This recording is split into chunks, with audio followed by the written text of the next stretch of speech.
எல்லோருக்கும் வணக்கம். நான் தான் திருச்சி சீனிவாசன். இந்த வாரம் உங்களிடையே வந்திருக்கேன். அன்பு நண்பர்களே, சிவாஜியின் அன்பு இதயங்களே, நமது நடிகர் திலகம் உலக மகாநாயகன் சிவாஜி அவர்களுடைய அற்புதமான காட்சிகளை நாம் ஒவ்வொரு வாரமும் சிவாஜியின் அற்புதங்கள் என்ற தலைப்பில் பார்த்துட்டு வரோம். ரொம்ப வெற்றியோட 40 வாரம் முடிச்சிட்டோம். இப்போ இன்னைக்கு 41வது வாரம். இந்த படம் அண்ணனோட மைல்கல் அப்படின்னு சொல்லலாம். ஏன்னா இந்த படத்தோட நடிப்பு அந்த மாதிரி. இந்த படம் நம்ம ராமனிடையில் எப்படி ஃபஸ்ட் ஹாஃபில் ஒரு யதார்த்தமாக வெகுளியாக சின்ன பையனாக, அதாவது சின்ன பையன் மாதிரி கேரக்டரில் சாப்பாட்டு ராமனா ஒரு மாதிரி நடிச்சுட்டு செகண்ட் ஹாஃபில் மிகப்பெரிய நடிகராகி சூப்பர் ஸ்டார் ஆகி பணம் காசு புகழ் எல்லாம் ரொம்ப ஸ்டைலிஷாக செகண்ட் ஹாஃபில் நடிப்பாரோ, அந்த வித்தியாசம் எப்படியோ அது மாதிரி இந்த படமும். இதெல்லாம் நான் பார்க்கும்போது ஃபஸ்ட்டு தடவை என்னை பொறுத்த வரைக்கும் அண்ணன் சிவாஜியோட படங்களில் எல்லா படங்களுமே பிடிக்கும். அதில் பாதிக்கு பாதி ரொம்ப ரொம்ப பிடிக்கும். சில 1 2 அதாவது விரலொட்டி எண்ணக்கூடிய ஒரு 10 படங்கள்னு வச்சுங்களேன், ரொம்ப ரொம்ப ரொம்ப ரொம்ப ரொம்ப ரொம்ப ரொம்ப ரொம்ப ரொம்ப ரொம்ப பிடிக்கும்.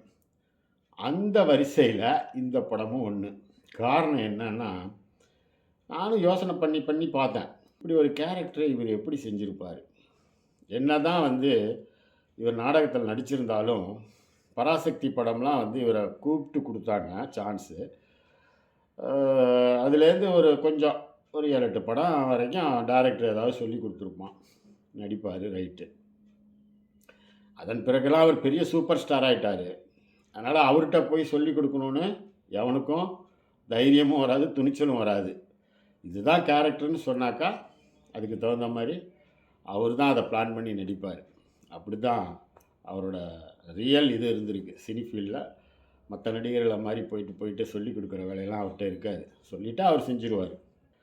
இவருக்கு பிரம்மா படைத்தது கலைக்காக படைத்தார். கலையுலக தெய்வம்னு கூட இவரை சொல்லலாம். அதனால் இது அவரோட ரத்தத்தோடு பிறந்தது. நடித்தார். உண்மையாக சினிமான அவருக்கு தெய்வம், தொழில் தெய்வம். அதனால தான் அவர் முக்கியத்துவம் அதுக்கு ரொம்ப கொடுத்தாரு. ஃபேமிலிக்கெலாம் அவர் 2ஆம் பட்சம்தான் கொடுத்தாரு. தூக்கம், சாப்பாடு இதெல்லாம் 2ஆம் பட்சம்தான். நடிப்பு தான் அதில் ஒரு வெறி.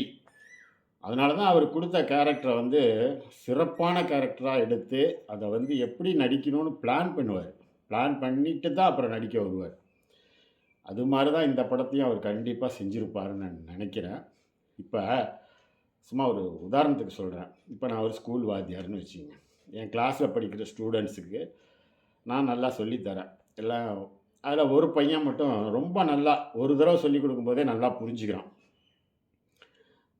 அதன் பிறகு அவன் இப்போ நான் ஒரு இதை சொல்லித்தரேன், ஒரு மேக்ஸே சொல்லித்தரேன்னு வச்சுங்க. இந்த ஃபார்முலாவில் இப்படி போடுப்பா தம்பின்னு நான் சொல்லித்தரேன். அவன் புரிஞ்சுக்கிட்டான். அதோட ஈஸியஸ்ட் மெத்தடில் இதை போடலாம் சார் அப்படின்னு அவன் போட்டு காமிச்சான்னு வச்சுங்க. அவனோட புத்திசாலித்தனம் எங்கே, அவனோட அந்த ஈகர்னஸ் எங்கே இருக்குது அந்த படிப்பில். அப்போது அவன் அதுக்கப்புறம் பார்த்திங்கன்னா நமக்கு சொல்லி தருவான், வாத்தியாருக்கே சொல்லி தருவான். அது மாதிரி ஸ்டூடெண்ட்டாக அவன் வருவான். அது அவனோட திறமை. அது மாதிரி தான் அண்ணன் நடிகர் திலகம் சிவாஜி சினிமாவை பொறுத்த வரைக்கும் அவருக்கு வந்து இந்த சீனில் எப்படி நடிக்கணும், எப்படி பேர் வாங்கணும், எப்படி அது வந்து சக்ஸஸ் ஆகும், எல்லாமே அப்படியே 100% தெரிஞ்சவர். அதனால தான் அவரை பீட் பண்ணுறதுக்கு இதுவரைக்கும் ஆள் இல்ல. இந்த சூரியன் மறைஞ்சாலும், இந்த உலகமே அழிஞ்சாலும், சிவாஜி மாரி ஒருத்தர் வந்தாருன்னு சொல்லவே முடியாது. இப்ப ஒவ்வொருத்தனுக்கும் ஒவ்வொரு வெறி இருக்கும். இப்ப ஒருத்தன் வந்து கிரிக்கெட்ல பெரிய பைத்தியக்காரனா இருப்பான். பொழுதன்னைக்கும் கிரிக்கெட் விளையாடணும், விளையாடணும்னு அதிலேயே ஈகரா இருப்பான். ஒருத்தன் ஃபுட்பால்ல இருப்பான். ஒருத்தன் கபடியில இருப்பான். ஒருத்தன் செஸ்ஸில இருப்பான். ஒருத்தன் படிப்புல இருப்பான். ஒருத்தன் கதை புக்கா படிக்கணும்னு இருப்பான். ஒருத்தன் செல்ஃபோனை நோண்டிக்கிட்டே இருப்பான். ஒருத்தன் எதையாவது குடிச்சிக்கிட்டே இருக்கணும்னு நினைப்பான். ஒருத்தன் சிகரெட்டா அடிச்சுக்கிட்டு இருக்கணும்னு நினைப்பான். சில பேர் சீட்டு விளையாட்டு விளையாண்டுக்கிட்டே இருக்கணும்னு பைத்தியம் மாதிரி அலைவானுங்க. இந்த மாதிரி ஒவ்வொருத்தனுக்கும் ஒவ்வொரு வெறி இருக்கும் ஒரு இதில். எந்த மனிதனுக்குமே, இந்த உலகத்தில் பிறந்த எந்த மனிதனுக்குமே ஏதாவது ஒரு இதில் ஒரு வெறி இருக்கும். அது ஆணாக இருந்தாலும் சரி, பெண்ணாக இருந்தாலும் சரி. இப்போ என்ன எடுத்துக்கிட்டிங்கன்னா, என்னோட இது வந்து பார்த்தீங்கன்னா, பொழுதன்னைக்கும் சிவாஜி சிவாஜின்னு சிவாஜியை பற்றி ஏதாவது செஞ்சுட்டே இருப்பேன். என் பேர பிள்ளைங்க கூட என்கிட்ட வந்து சொல்லும், கொஞ்சம் ஃபோன் கொடு தாத்தன், கொஞ்சம் நான் வந்து கேம் விளாடணும்னு கேட்கும். இந்த ஒரு நிமிஷமா தரேன். சிவாஜி நோண்ட ஆரம்பிச்சிட்டியா அப்படின்னு சொல்லுங்க. எனக்கு சிரிப்பு வரும். அடக்கிக்கிட்டு அதுங்க வந்து உண்மையாக தானே சொல்லுதுங்க. இவருக்கு வெறி என்னடான்னா நடிப்பு. நடிப்பில் நம்ம ரெக்கார்ட் பிரேக் பண்ணணும். நம்மளை மிஞ்சறதுக்கு ஆளே இருக்கக்கூடாது. அதாவது அவர் மனசில் நினைக்காட்டியும் கடவுள் அந்த மாதிரி நினச்சி தான் அவர் அமுச்சு வச்சுட்டான். அதனால தான் ஒவ்வொன்றையும் போடு போடு போடு போடுன்னு போட்டார். இப்போ நான் அந்த படத்தை பற்றி என்ன படம்னு சொல்லாமையே உங்கள்கிட்ட பேசிட்டு வரேன். ஏன்னா எதையுமே டக்குன்னு உடச்சி விட்டாக்கா அது சுவாரஸ்யம் இருக்காது. அதனால் இந்த படம் வந்து இத்தனைக்கும் வந்து பெரிய இந்த டைரக்டர்லாம் கிடையாது. ஒரு சாதாரண ஒரு டைரக்டர் ஆர்ஆர் சந்திரன், அவர் தான் டைரக்டர். அவர் பண்ணது யாரையுமே நம்ம குறைச்சி மதிப்பிட முடியாது. ஒருத்தர் பாப்புலரான டைரக்டர் இருக்கார், அவர் தான் சக்ஸஸ் பண்ணுவார். சாதாரணமாக ஒருத்தர் வந்து பிரபலியம் இல்லாத மாதிரி இருக்கார், ஆனால் அவர் சக்ஸஸ் பண்ணுறாருலாம் நம்ம எடுத்துக்க முடியாது. அது அவங்களோட திறமை. அவர் எப்படி இந்த படத்தை பண்ணாருன்னு எனக்கே ஆச்சரியமாக இருக்குது. அதான் சொன்னேனே, எனக்குன்னு விரல் விட்டு அண்ணனோட படம் சொல்லக்கூடிய ஒரு படத்தில் இந்த படம் ஒன்று. ரொம்ப ரொம்ப நான் செலுத்து போனேன் இந்த நடிப்பை பார்த்துட்டு. அசந்தும் போனேன். ரொம்ப எனக்கு எப்படிடா இப்படி நடிச்சிருப்பார் அப்படின்னு சொல்லி ரொம்ப ஆச்சரியம். அது என்ன படம்?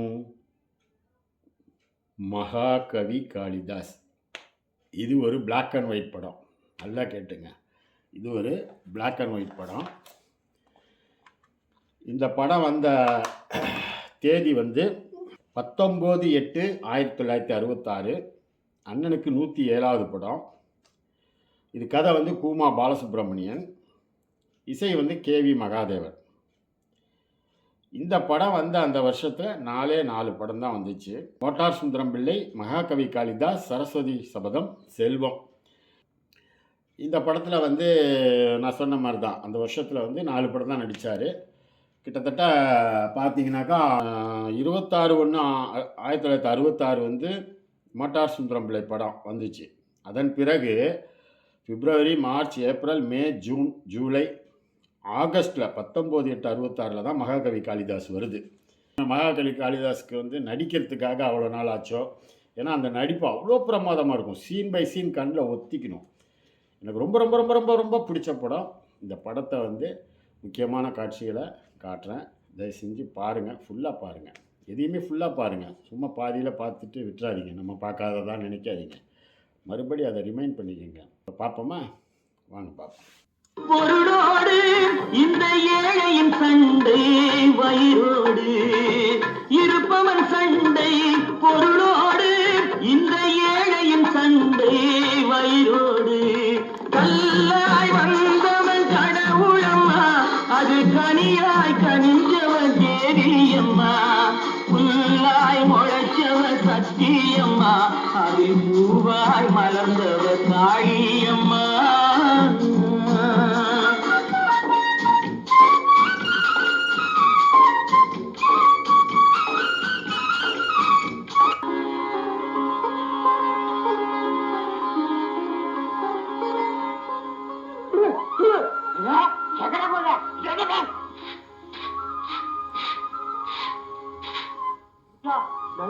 அம்மாட்டுக்கும் ஏ சின்னையா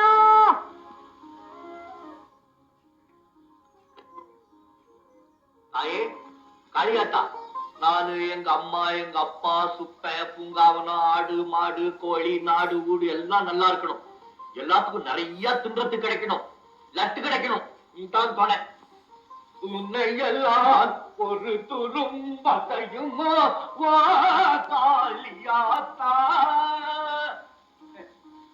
அப்பம் கொடுக்குற காஜி உனக்கு எண்ணெய் வாங்கி ஊத்தனா சரியா இருக்கு.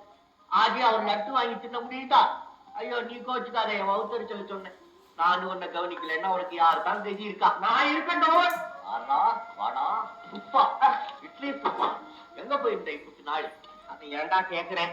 இந்த மூலக்காரனை தேடி தேடி அலைஞ்சு முட்டியெல்லாம் நீங்கி போச்சுடா. மூலக்காரன் ஏன்டா மூலக்காரன்? நாளைக்கு என் தங்கச்சிக்கு கண்ணாலம் இல்லையா? மங்களம் உண்டாகும். கண்ணாலமா உன் தங்கச்சிக்கா? அப்ப விருந்தெல்லாம் இருக்கும்ல?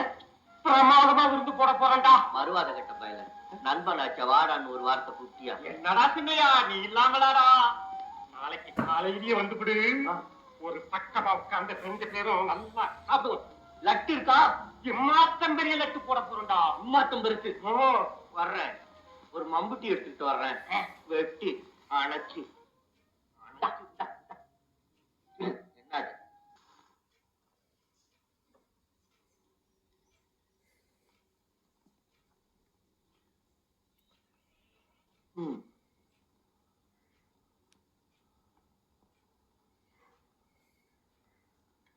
உச்சி பழுதாச்சு.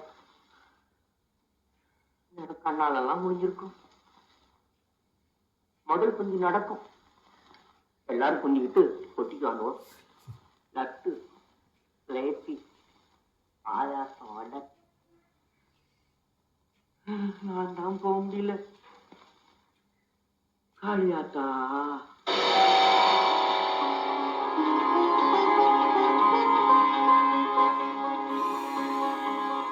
மகனே மகனே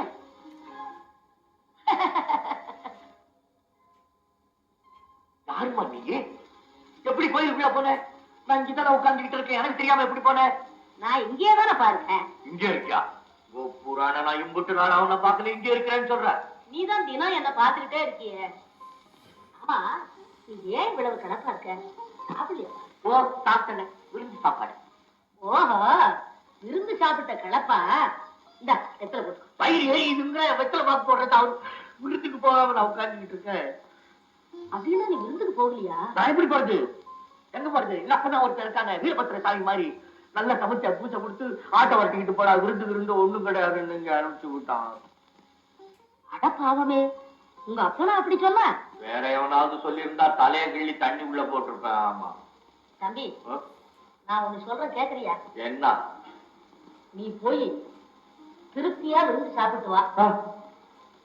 நீ வர்ற வரையிலும் நான் இங்கேயே இருந்து உன்னுடைய ஆடுகளை எல்லாம் பாத்துக்கிறேன். ரோசனை 1000 வருஷத்துக்கு நல்லா ஆசீர்வாதம் விடுறேன். இங்கே படுத்துக்க. குடும்பம் சின்ன கம்பெனி எடுத்து போச்சுக்க. ஆட்டை விட்டு விட்டாத. இந்த ஒரு ஒரு நாள் இல்லை பாக்குறேன்.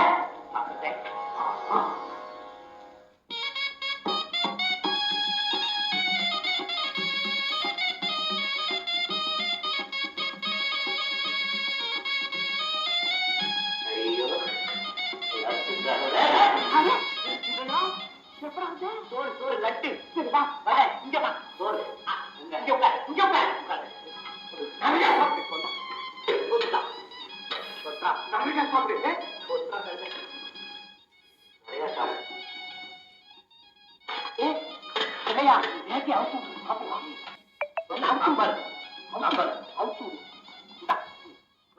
லட்டு லட்டா இரு எட்டு துடியா லட்டு.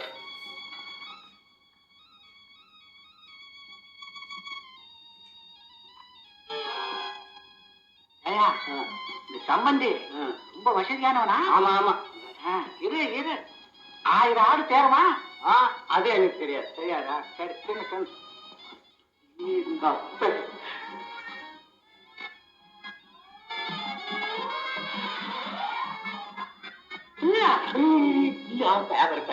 என்னடா அது பொம்பளைக்கு பத்திரம் எழுத்தாப்புல எங்க அப்பா உட்காந்துக்கிட்டு லட்ட வச்சுட்டேன். வீட்டுக்கு வீட்டுக்கா கொண்டா நான் கொண்டாடுறேன். நீ ஏன் லெட்ட வச்சுட்ட? வீட்டுக்கு போறியா? கொண்டா நான் கொண்டாடுறேன். சாப்பிடு. அம்மா இந்த அம்மாவை பாரு ஆட்ட பாத்துக்கிறேன்னு சொல்லிட்டு காலம் நரிகிரி தூக்கி போயிடுச்சுன்னா என்ன பண்ணுவேன் நானு?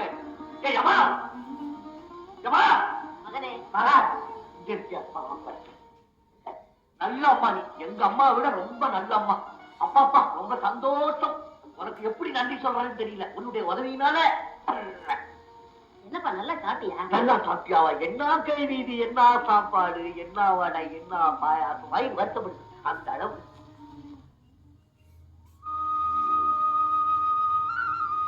என்னப்பா என்ற உனக்கு படிக்க தெரியுமா? படிக்க தெரிஞ்சவன் எண்ணுவானா? படிக்க தெரியாத எண்ண மாட்டானா? படிக்க தெரியாதவமா இப்ப எல்லா வேலையும் செய்யறான் தெரியுமா? எல்லாம் எண்ணுவேன். எல்லாம் அறிவு இருக்கு தலையில மூளை கற்று இருக்கு இருக்கு. அப்பா எல்லாம் இருக்கு. அம்மா இந்தா உனக்காக எவ்வளவு கஷ்டப்பட்டு இதை கொண்டாங்க. அப்பா அப்பா என்ன கூட்டம், பயங்கர மோதல், பயங்கர இடி, போய் உனக்காக கொண்டாங்க. என்னப்பா அது? ஒண்ணும் இல்லையா? ஒண்ணும் இல்லைங்கிற என்னமோ சாப்பிடுறிய? மண்ணாங்கட்டி. அந்த மண்ணாங்கட்டி தான் கொஞ்சம் கூட மண்ணாங்கட்டில வருவனாங்குது. என் கைய விட்டு வருவனாங்குது.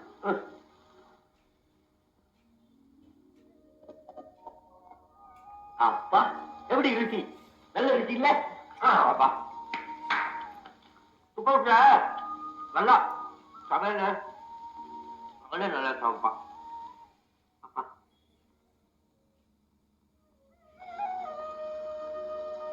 ஏண்டா வெட்டக்கூடாது? தப்ப விட்டு சொத்தா அப்படித்தாண்டா வெட்டுவேன். அதற்கில்லை, இப்படி நுனிக்கடையில் இருந்து கொண்டு அடிக்கடையை வெட்டலாமா? பைத்தியக்காரா, இங்க உட்கார்ந்து வெட்டுனாதான் கடை சீக்கிரம் முறிஞ்சு கீழே விழுவும். இது தெரியலையே பைத்தியக்காரா, பைத்தியக்காரா. முதவரே, நாம் தேடி வந்த ஆள் இவன் தான். சரியான முட்டா, பார்க்க அழகாகவும் இருக்கிறார். கொஞ்சம் கீழே இறங்கி வா அப்பனே. வர முடியாது மானே.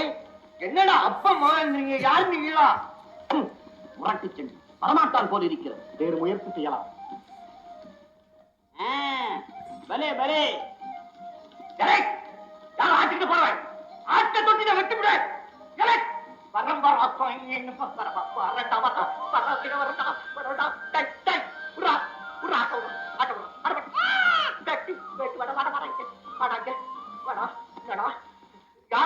தம்பி தம்பி தம்பி, அவனை விட்டு விடு. உன்னை மரத்திலிருந்து கீழே இறக்குவதற்காகத்தான் இதை செய்தோம்.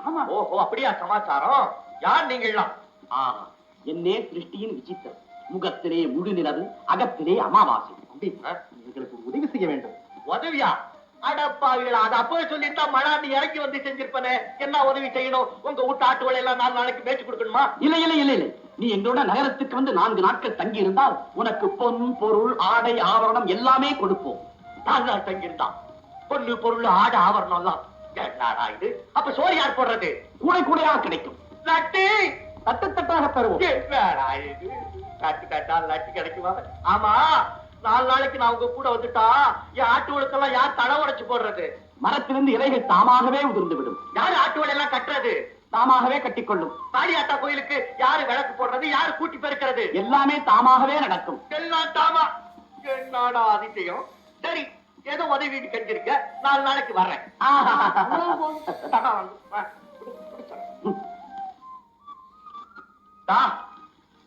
நான் போயிட்டு வர்றேன். தாமா தலை உதிரும். தாமா தின்னுட்டு தாமா போய் அடைஞ்சுக்காங்க. இல்லாட்டி தாமா நரி வந்து தாமா தின்னுடும். ஜாக்கிரதை. போயிட்டு வரட்டுமா? போயிட்டு வர்றேன். நட நட. முதல்ல கோயில், அப்புறம் தான் வெளியில. நட.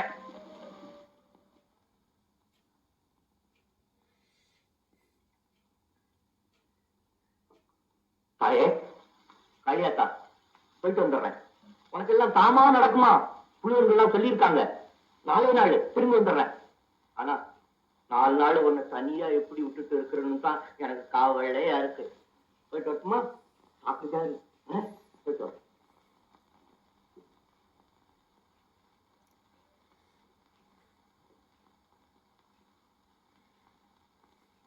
போலாமா?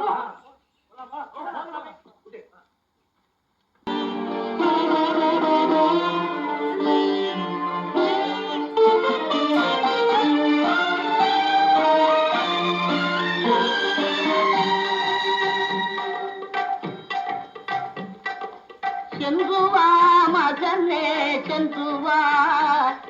அறிவை வென்றுவா மகனே வென்றுவா சென்றுவா மகனே சென்றுவா அறிவை வென்றுவா மகனே வென்றுவா கன்று தாயை விட்டு சென்ற பின்னும் கன்று தாயை விட்டு சென்ற பின்னும் அது நின்ற பூமி தன்னை மறப்பதில்லை சென்றுவா மகனே சென்றுவா அறிவை வென்றுவா மகனே வென்றுவா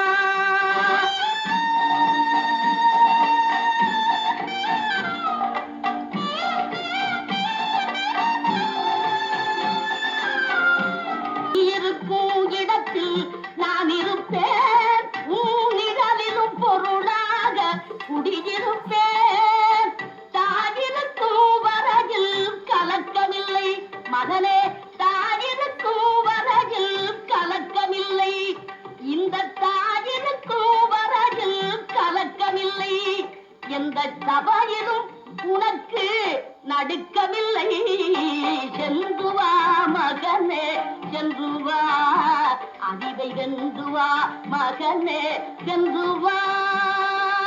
இந்த காட்சி தான் இந்த பாட்டு. அண்ணன் வந்து 2001 ஜூலை 21 மறைந்து 22 விட்டு 23 திங்கட்கிழமை காலையில் 9 மணிக்கு அன்னையிலேருந்து ஒரு பாடியை எடுத்துகிட்டு போகிறாங்க ஊர்வலமாக. நடிகர்கள் எல்லாரும் நாங்களும் கூட போகிறோம். அந்த ஊர்வலத்தில் இவரை பார்த்த உடனே அண்ணனை பார்த்த உடனே எனக்கு இந்த பாட்டு தான் ஞாபகம் வந்துச்சு. சென்றுவா மகனே சென்றுவா அறிவை வென்றுவா மகனே வென்றுவா அப்படின்ட்டு. உண்மையாலுமே அந்த இது எனக்கு அதை அப்படியே தேம்பி தேம்பி என் கண்ணிலேருந்து தண்ணி வந்துகிட்டே இருந்துச்சு.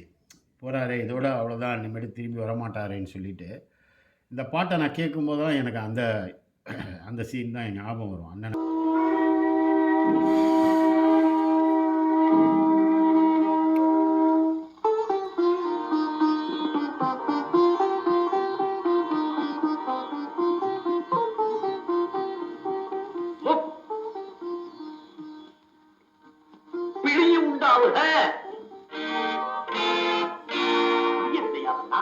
முப்பிணிகளும் என்றால் காதலால் கலங்குவது முதல் பிணி, மக்களை பெறுவது மறுபிணி, குடும்ப பாரத்தை சுமப்பது ஒரு பிணி.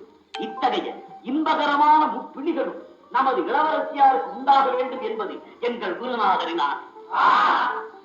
குருநாதன் சொத்து மிக மதிப்பியது, அதை வீண் விரயப்படுத்துகிறது.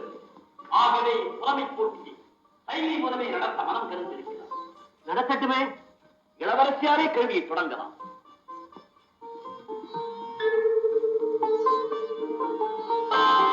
தங்கள் கேள்வி.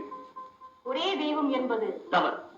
சக்தி சிவம், ஜீவாத்மா பரமாத்மா, ஈகம் பரம், இப்படி எங்கும் எதிலும் இரு கூறுகளாகவே இறைவன் இருப்பதை சுட்டிக்காட்டுகிறார் எங்கள் குருநாதர்.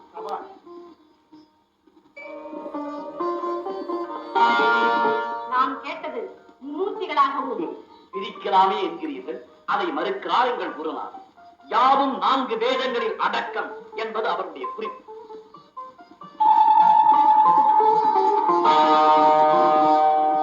தாங்கள் பஞ்சபூதங்களைத்தானே குறிப்பிட்டீர்கள். அந்த பஞ்சபூதங்களும் பரம்பொருளில் ஐக்கியம் என்பதற்காக தான் விரல்களை குவித்தார். அந்த ஏக பரம்பொருள் உன்னதமானது, ஒப்பற்றது, உயர்ந்தது என்பது குறிப்பிடத்தான் கையை உயர்த்தினார். அபார ஞானம், மகாமேதை. ஆஹா, இளவரசியாரை ஒப்புக்கொண்டு விட்டார்கள்.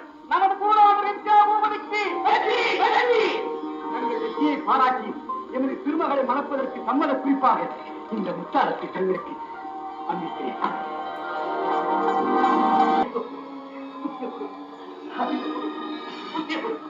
அறிவு கொடு, புத்திய கொடு.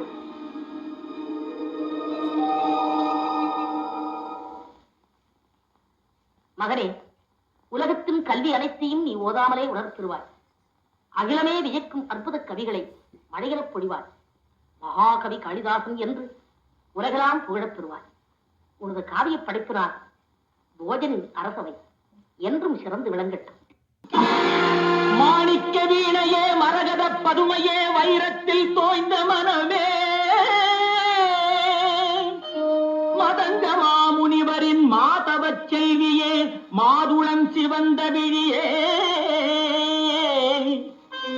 ஆணிப்பொன் கட்டிலே அரியாசனத்திலே அரசாட வைத்த தேவி அறியாத நெஞ்சிலே ஓம் எனும் எழுத்திலே பிரணவம் தந்த காளி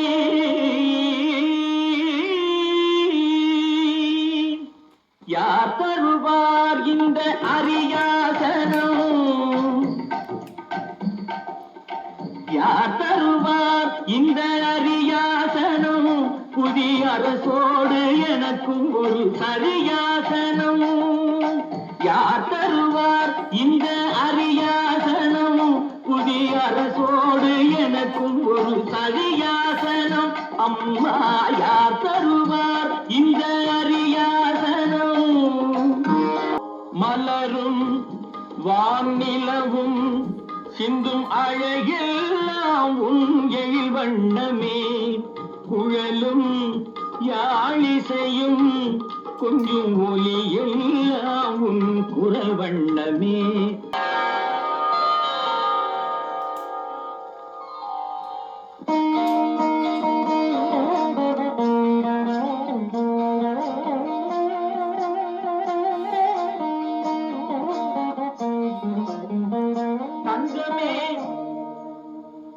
தங்கமே தாமரை மொட்டுகளாகி தலையெடுக்க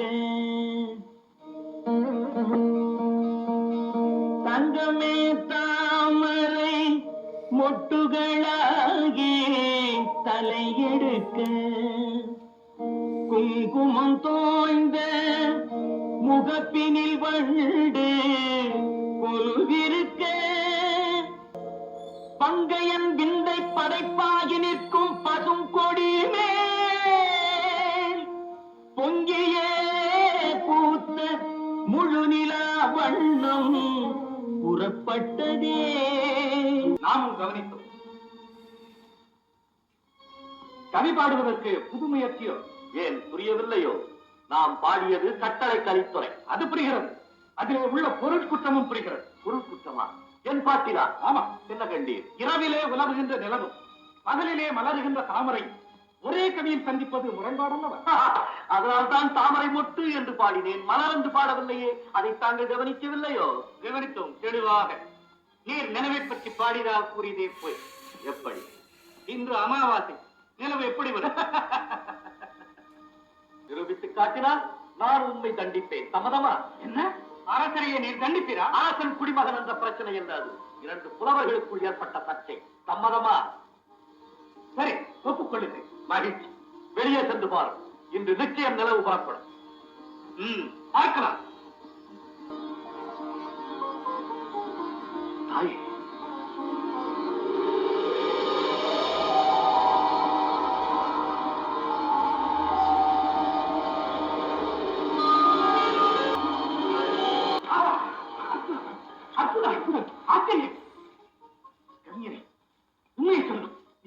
அதற்கட்டும் நான் சொன்னதை நிரூபித்து விட்டேன்.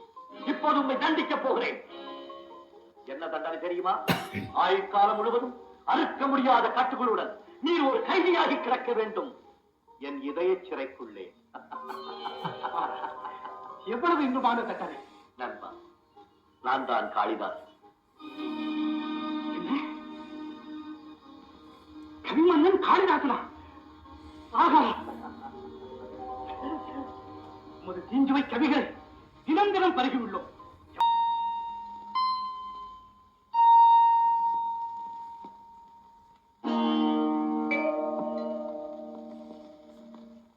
குழந்தையின் கோடுகள் ஓவியமா, இந்த குருடன் வரைவது ஒரு காவியமா? நினைந்ததை உரைத்தேன் புலவர்களே, குற்றம் நிறைந்திருந்தாலும் அருளுங்களே, அருளுங்களே. கலைமகள் எனக்கொரு ஆணையிட்டாள், கலைமகள் எனக்கொரு ஆணையிட்டாள் சில காவிய பொருள்களை தூதுவிட்டாள் கலைமகள் எனக்கொரு ஆணையிட்டாள்.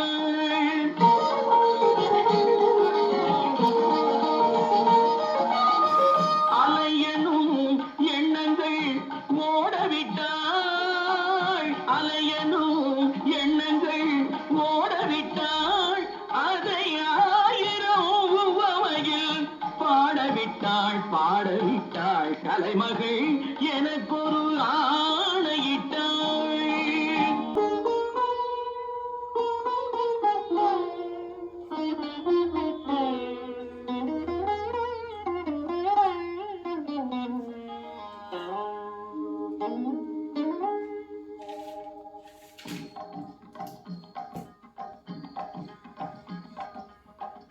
காலத்தில் அழியாத காவியம் தரவந்த மாபெரும் கவி மன்னனே, உனக்கு தாயொரு மொழி சொல்லுவேன்.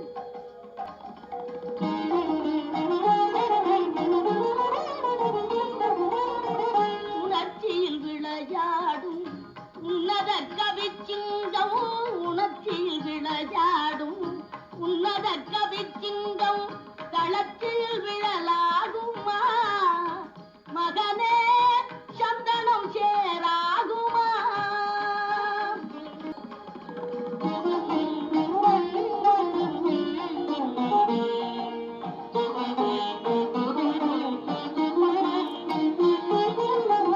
பல்லக்கு பரிவாரம் பதிவுடன் முடிகுதல் சொல்லுக்கு நிலையாகுமே மகனேவும் தோளுக்குள் புவியாடுமே.